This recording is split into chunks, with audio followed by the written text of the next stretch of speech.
రవి, మనోజ్ వాళ్ళైతే ఫోన్‌లో మాట్లాడుకుంటూ ఉంటారు. అదే టైంలో అక్కడికి శృతి వచ్చేసరికి ఫోన్ కట్ చేసి రవి అయితే అలా చూస్తూ ఉంటాడు. "ఎవరితో ఫోన్ మాట్లాడుతున్నావు?" అననంటే, అది మనోజ్‌తో" అనైతే అంటూ ఉంటాడు. అయితే "మాట్లాడు, నేనొచ్చేసరికి ఎందుకు ఫోన్ కట్ చేశావు?" అని శృతి అంటూ ఉంటుంది. "మనోజ్ ఎవరు అసలు?" అనంటే, "మా పెద్దన్నయ్య" అని చెప్పేసి అంటూ ఉంటాడు రవి.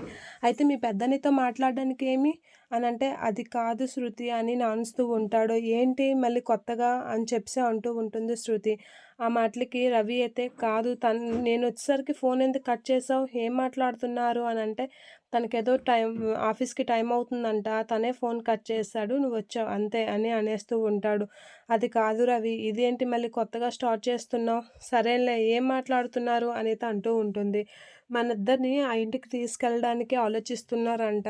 వాళ్ళు గాని ఆలోచించి రమ్మంటే వెళ్ళిపోవడమే" అని చెప్పేసి రవి అంటూ ఉంటాడు. "ఏంటి అక్కడికా? నేను చచ్చినా రాను" అని అంటూ శృతి. ఆ మాటలకి రవి అయితే, "ఏంటి ఏమంటున్నావు? అది మా ఇల్లు, మా నాన్న ఇల్లు" అంటే, "అది మీ నాన్న ఇల్లు, నీ ఇల్లు కాదు" అని అంటూ ఉంటుంది శృతి.